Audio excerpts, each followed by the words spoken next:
She thought she knew her marriage. Every habit, every silence, every soft goodnight whispered in the dark. But one misplaced voice note shattered that certainty in seconds. What sounded like betrayal was something far more complicated, wrapped in words never meant for her ears. And once she heard it, there was no going back to who she'd been before. Hello, my friends. I am Olivia, and this is Olivia's Love Stories. I hope you enjoyed this story. I used to believe my life was quiet in a good way. Not empty, just steady. The kind of steady you build when you've been hurt before and decide peace matters more than fireworks. My husband, Daniel, and I had been married for 7 years, and if our love wasn't loud, it was loyal.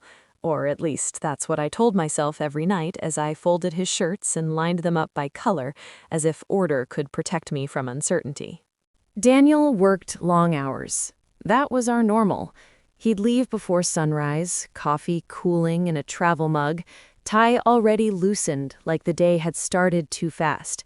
He'd come home with the smell of rain or city dust clinging to him, eyes tired but kind. He always kissed my forehead first, never my lips, like he was afraid of bringing work home with him. What I needed, what I never quite said out loud, was reassurance, not grand gestures. Just the quiet knowing that I still mattered most, that after years of being practical and understanding and patient, I was still chosen.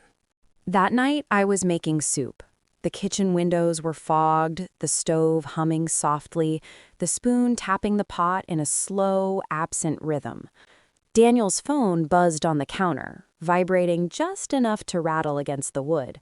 I glanced at it out of habit, not suspicion. We didn't have passwords. We didn't have secrets. Or so I thought. The screen lit up with a notification from an app he barely used, voice messages. My name wasn't on it. Instead, it said, "Sent to Marissa, work." I told myself not to overthink it. People joked about work wives all the time. It was stupid, harmless language. I wiped my hands on a towel, but the towel slipped from my fingers and landed on the floor, forgotten. Before I could stop myself, I tapped the screen. His voice filled the kitchen. Low, intimate, softer than the one he used with me when he talked about deadlines in meetings. The words came slowly, like he'd practiced them. "I know you're tired," he said, "and I know you think you have to carry this alone, but you don't. I'm here. I always will be. You matter more than you realize." The spoon slipped from my hand and clanged against the pot, metal screaming against metal. My heart didn't race. It froze. The room felt too small, the air too thin, like the walls had leaned in to listen with me. Then his voice continued, quieter now, almost a whisper. "Just don't tell anyone yet, especially her." My reflection stared back at me from the darkened microwave door, pale and unfamiliar. My name echoed in my head, unspoken but heavy. Her. The front door handle turned, and the message was still playing. The door clicked open behind me, and Daniel stepped inside, bringing the cold evening air with him. The scent of rain rushed past my shoulder, but I barely felt it. I was still standing there, frozen, his phone warm and glowing in my hand like evidence I hadn't asked for. He stopped when he saw my face. Not angry, not confused, afraid. The silence stretched between us, thick and vibrating, like the moment right before glass shatters. The soup on the stove began to boil over, foam spilling onto the burner with a sharp hiss, but neither of us moved. "How much did you hear?" he asked quietly. That question alone cut deeper than denial would have. "All of it," I said, though my voice sounded like it belonged to someone else. "Enough." He closed the door slowly, as if sudden movement might break me. His eyes kept drifting to the phone, then back to my face, like he was calculating how much truth I could survive. "It's not what you think," he said, the most overused sentence in the history of broken hearts. I laughed, a short, breathless sound that surprised us both. "Daniel, you told another woman she mattered more than she realized. You told her not to tell anyone, especially me." I swallowed. What exactly am I supposed to think? He ran a hand through his hair, pacing once, then stopping. The kitchen light caught the lines under his eyes, the ones I'd noticed more often lately. I'd assumed they came from stress, from work. She's not my mistress," he said finally. "She's not what you're imagining." "Then why does your voice sound like that?" I asked. "Why does it sound like something you never say to me anymore?" That landed. I saw it in his face. The flinch, the guilt. He opened his mouth, closed it again. Outside, a car passed, tires slicing through a puddle, the sound sharp and final. "Marissa works under me," he said slowly. "She's young, smart, and she's drowning." I shook my head. "That doesn't explain—" "She's in trouble," he interrupted, his voice cracking just slightly. "The kind you don't put in emails, the kind HR doesn't fix." I wanted to believe him. God, I did. But belief felt dangerous now, like stepping onto ice that had already started to crack. "So you comfort her in secret?" I asked. "You build something private with her, and I'm just supposed to trust that it's noble?" He looked at me then, really looked at me, and something in his expression wasn't defensive. It was scared, tired, almost pleading. "I didn't tell you because I didn't want to drag you into it," he said, "and because I knew how it would sound." "That didn't stop you from sending it," I whispered. "No," he admitted, "it didn't." The truth hovered just out of reach, like a word on the tip of my tongue. My chest ached with the weight of what I didn't know, and the deeper fear that maybe I didn't want to. My phone buzzed suddenly on the counter. A message preview lit up the screen. "Marissa, is everything okay?" I think she heard it. Daniel's breath hitched. And in that moment, I realized this wasn't the beginning of the secret. It was the moment it started unraveling. Daniel didn't reach for the phone this time. He just stared at it, like it had finally decided to tell the truth without him. I picked it up instead. My fingers trembled, but my voice didn't when I spoke. "You need to explain. Now. No soft edges. No protecting me from the ugly parts." He nodded once, slow and heavy, as if agreeing to something irreversible. Then he pulled out the chair across from me and sat, elbows on the table, hands clasped so tightly his knuckles blanched. "Marissa tried to take her life 3 months ago," he said. The words didn't land all at once. They drifted, confused, then struck like a sudden drop in altitude. My stomach lurched. The kitchen seemed to tilt, the overhead light suddenly too bright. "She survived," he continued quickly, like he was afraid I'd stop him. "Barely. No one at work knows the full story. She told me because I was the one who found her."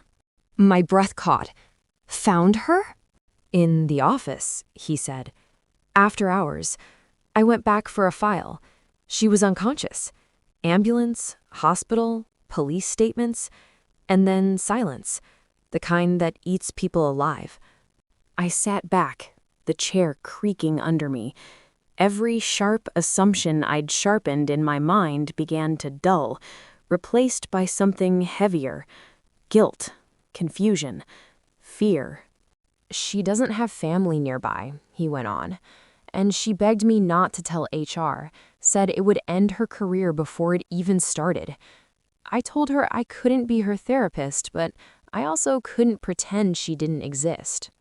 So you became what? I asked quietly. A lifeline, he said. Or at least I tried to be. The kitchen clock ticked, loud and relentless. Each second felt like a question. Then why the secrecy? I asked. Why hide it from me? He looked down. Because you needed me to. That stung more than accusation. You just lost your mother, he said. You were barely sleeping. And every time I thought about telling you, I pictured your face when you'd hear, "Another woman needs me." I thought I was protecting you. I swallowed hard. The air smelled faintly of burned soup now, bitter and ruined. And the way you talked to her? I asked. The tenderness? He met my eyes. Because when someone is standing on the edge, you don't shout, you don't lecture, you remind them they matter. Silence wrapped around us again. But this time it wasn't sharp, it was aching. My phone buzzed. Not his. Mine. A number I didn't recognize. I know. I'm so sorry. I never meant to hurt you. Please, let me explain. Daniel's head snapped up.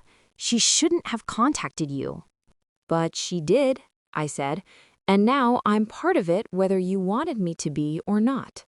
My heart pounded, torn between anger and something dangerously close to compassion. I thought of the voice note again, not the secrecy, but the care in his tone, the steadiness. What else aren't you telling me? I asked. He hesitated. That was all the answer I needed. Daniel, I said, my voice barely above a whisper, if I'm going to stand here and believe this isn't betrayal, then I need all of it. He exhaled slowly, like a man stepping into deep water. There's something she asked me to do, he said, something I haven't done yet. My chest tightened. What? Before he could answer, the doorbell rang. Sharp, sudden, demanding. Daniel went pale. And I knew, whatever this was, it was no longer just between us. The doorbell rang again, longer this time, the sound stretching through the house like a held breath. Daniel didn't move. Neither did I. For a moment, it felt like whoever stood on the other side already knew too much, like opening the door would make everything real in a way words still hadn't.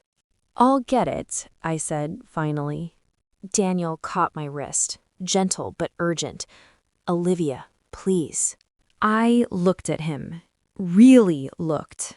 At the fear there, yes, but also respect. He wasn't trying to control the moment. He was bracing for it. I opened the door. Marissa stood on the porch, rain dampening the ends of her hair, eyes red and wide with panic. She looked younger than I'd imagined, smaller, not someone who'd stolen something, someone who was terrified of losing the last thing keeping her afloat. I'm sorry, she said immediately, words tumbling over each other. I never wanted you to hear it like that. I told him not to. Come inside, I said, surprising both of us. She hesitated, then stepped in. The house felt different with her in it, like an uninvited truth had finally crossed the threshold. We sat, the three of us. No triangle, no sides, just people. I asked him to lie, Marissa said, staring at her hands, about why he needed to leave early tomorrow. I asked him to say it was work. Daniel closed his eyes. Why? I asked. Her voice shook. Because tomorrow is my last appointment with the clinic. I was approved for an inpatient program out of state, but they won't admit me unless someone signs as an emergency contact, someone stable, someone who knows the truth. My chest tightened. I asked him, she continued, tears finally spilling, not because I love him, not like that, but because he was the one who stayed. Everyone else disappeared once I got complicated. Daniel spoke then, quiet and steady. I told her I would help her find someone else. A sponsor, a relative, anyone. And I did, she said quickly. But no one could come on such short notice, and I was scared. She looked at me then. I didn't know what else to do. The room filled with a heavy, aching silence. That's what you hadn't done yet, I said to Daniel. You hadn't decided. He nodded, because signing meant crossing a line, and not signing meant leaving her alone again. I thought about all the nights he'd come home exhausted, about the tenderness in his voice, about my need to be chosen, to matter. And then I realized something painful and true. He had chosen me. Every time he came home, every time he kept boundaries he could have blurred, every time he carried something heavy without letting it poison our marriage. You should go, I said to Marissa. She froze. Daniel turned to me, stunned. To the program, I clarified, and yes, he'll sign. Daniel's voice broke. Olivia. But with conditions, I said. No more secrecy, no private voice notes, no carrying this alone, and after tomorrow, she becomes part of a system, not our marriage. Marissa sobbed openly now. Thank you, she whispered. I swear, I never wanted to be the woman in between. You weren't, I said gently. You were the person on the edge. The next morning, Daniel signed the papers. He came home early. He held me like someone who knew exactly what he almost lost. And later that night, when his phone buzzed, he handed it to me without hesitation. The message read, I'm safe. Thank you for believing in me. Daniel kissed my forehead, then my lips. And this time, he didn't hold back.